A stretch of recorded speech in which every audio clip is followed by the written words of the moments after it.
Thank you to The Economist for supporting PBS. In 2014, the pale electromagnetic ghosts of an ancient exploded star barely grazed the camera of the Hubble Space Telescope. 4 points of dim light revealing the same supernova, framing the galaxies whose gravitational field had bent this light to us. After a 9.3 billion year journey, the images arrived in rapid succession. But other, longer paths wove the space-time contortions of the surrounding galaxy cluster. Astronomers spun up their models and predicted a single explosive encore the following year. They waited, they prepared the Hubble, and 12 months later, there it was, the laggard after-image of the supernova just as predicted. Ridiculous that we were even able to predict this, but more incredible is its scientific value. In a 1964 paper, Sir Refsdal pointed out that the time delay between gravitationally lensed supernova images can give us a way to measure the expansion rate of the whole universe. We've now done that with the eponymous supernova Refsdal, but we've now also built this up into what may become the most powerful method for unlocking the nature of dark energy.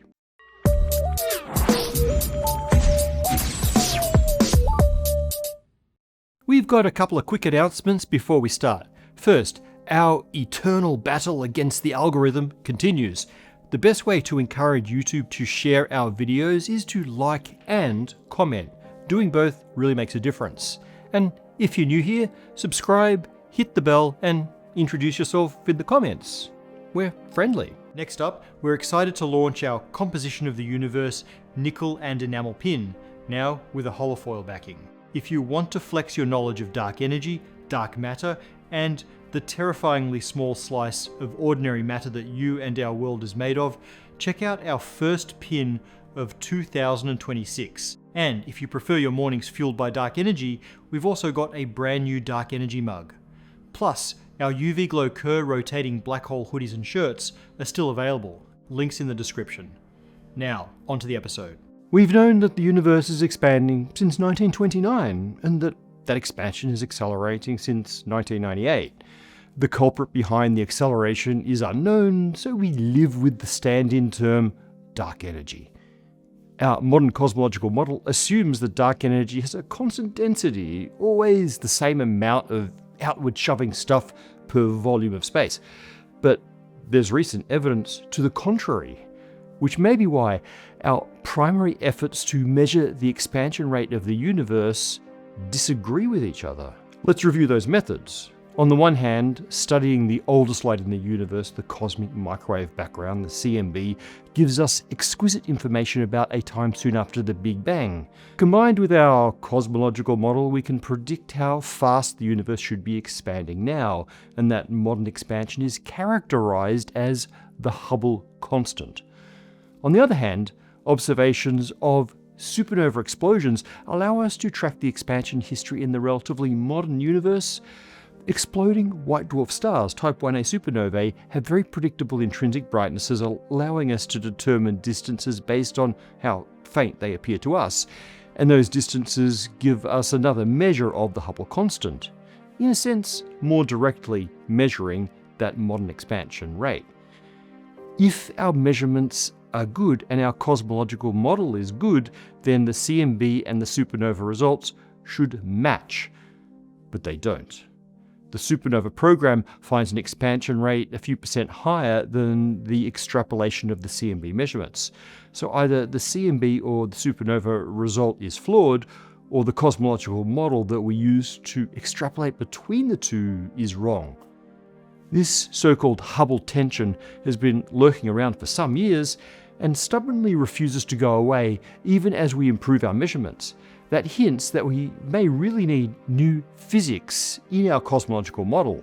For example, the model assumes constant dark energy, but what if dark energy really changes over time? But before we jump to conclusions, it's absolutely critical that we make independent measurements of the expansion history. The supernova results are particularly vulnerable to systematic errors because they need to be bootstrapped off a series of distance calibration steps, more room for weak links in the calculation chain. Now, some would say, me included, that one of the most promising independent methods is something called time delay cosmography. This is the method outlined by Sir Refsdal and was applied to the eponymous supernova. But it turns out that we can use a different type of cosmic cataclysm that's actually far brighter and more common than the supernova, the quasar. And the best time delay cosmography has been done with quasars. So I will start by talking about quasars, but supernovae do have a bright future in this field, as we'll see. So a quasar is what you get when a supermassive black hole in the center of a galaxy enters a feeding frenzy, as happens from time to time. Active galactic nucleus is the more general term, and quasars are the bright ones that we care about. So, matter driven into the galactic core is caught in the colossal gravitational field and spirals in to feed the black hole. The gas also generates such prodigious heat on its way that these accretion disks glow bright enough to be seen across the universe. Quasars are messy eaters. The infalling material comes in fits and bursts, and the bright central region fluctuates wildly. This causes the entire beast to flicker on timescales of hours to months. By itself, a quasar isn't great for measuring distances, but if we introduce a new level of chaos, then the magic happens. In Einstein's universe, light does not travel to us in straight lines. Mass curves space-time, and light is bound to follow those curves.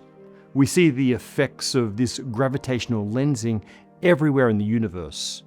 Most of the lensing is subtle, manifesting as changes in brightness and warping of shapes, but in rare cases, a gravitational lens is so perfectly situated between us and the distant source that the latter's light follows multiple paths to reach us.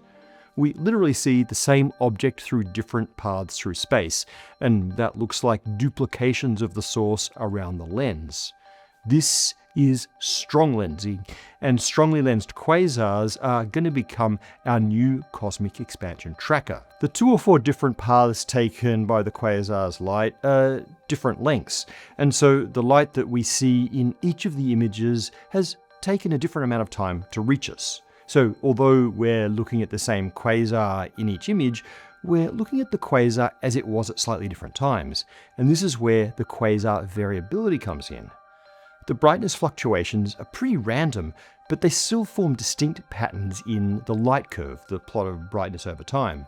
If we can record the light curves of different images in one lensed quasar, then we can find where the light curve patterns match up, and that gives us the time difference of the paths for the different images. We call this the time delay. That in turn gives us a way to measure the actual distances to the lens and to the quasar. This is just the first level description. Let's dig deeper because it's not as easy as it sounds. First up, the actual math is based on Fermat's principle of least time. Light will always take the path between 2 points that takes the least time. This can be used to derive the bending of light by regular lenses, but it also applies to gravitational lenses. The paths taken in a gravitational lens represent local minima in the light travel time, paths for which the photon, if deviated slightly, would take longer to reach us. The path lengths give us one aspect of the time delay. The other is the Shapiro or gravitational time delay. Just passing through different parts of the galaxy's gravitational field leads to an additional time difference.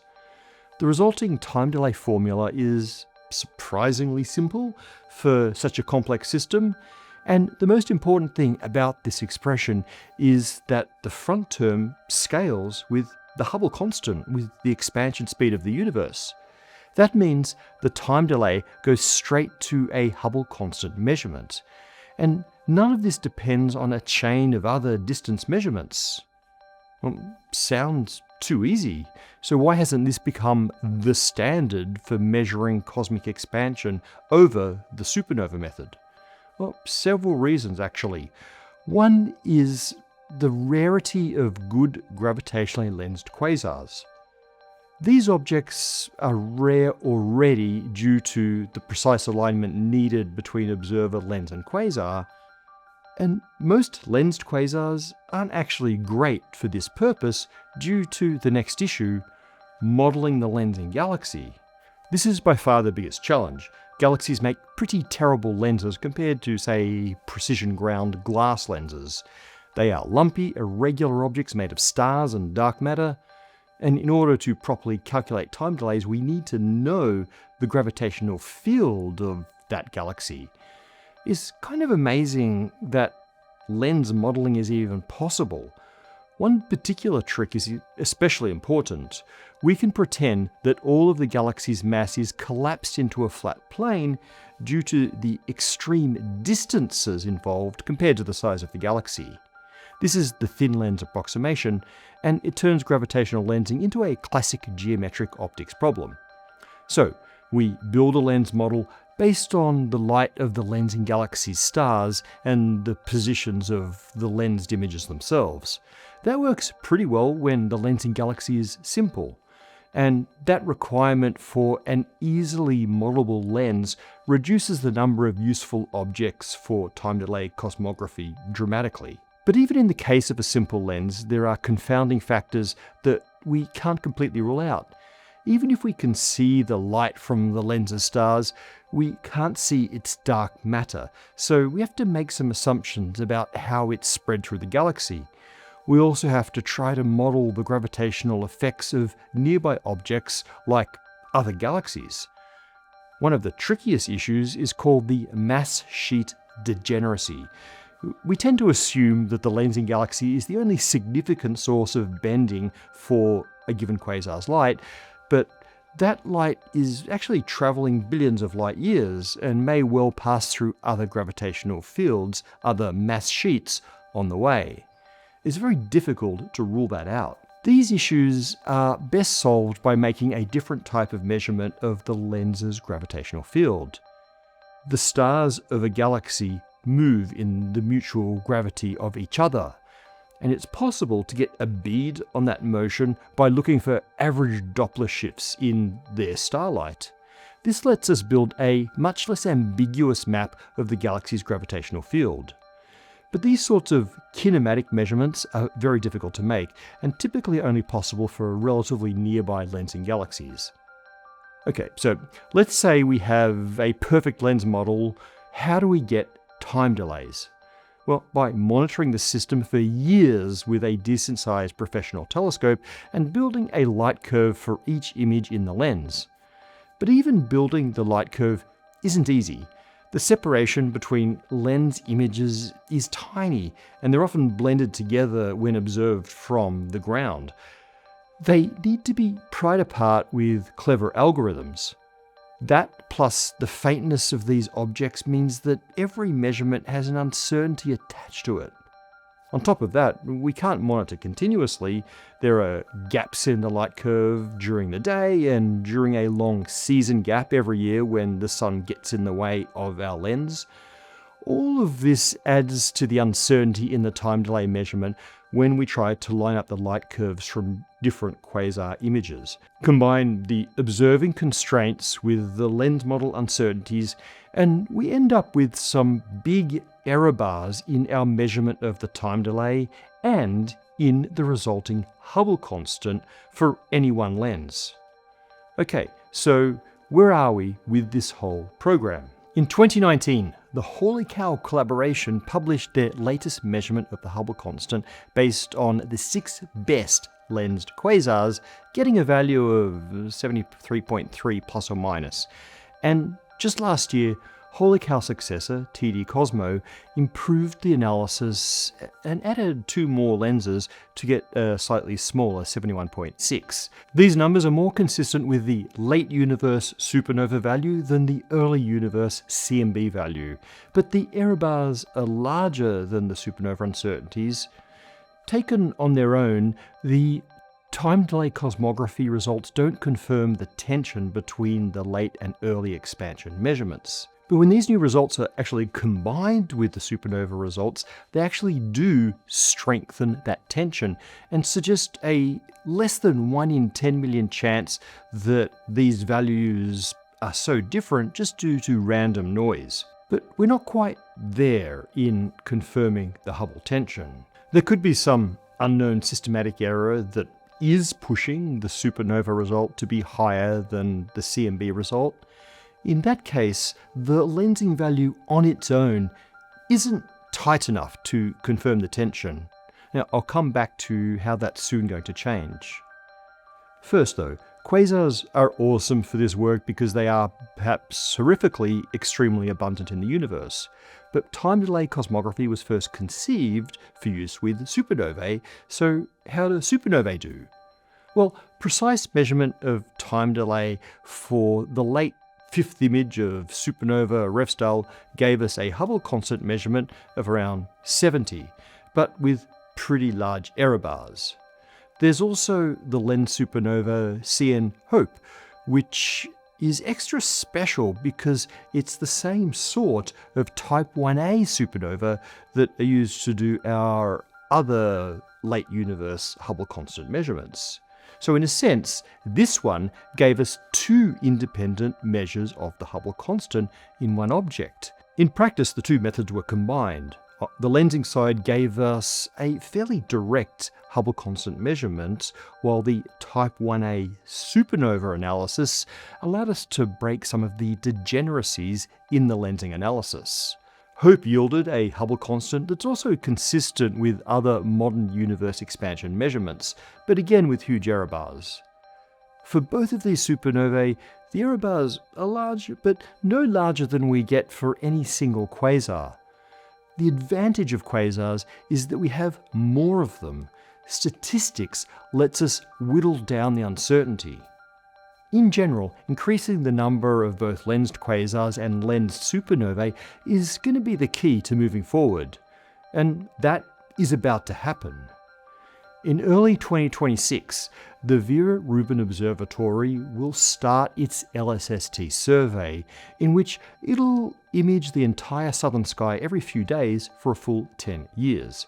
Combined with other new facilities like ESO's Euclid satellite, we expect to discover thousands of new lensed quasars and hundreds of lensed supernovae.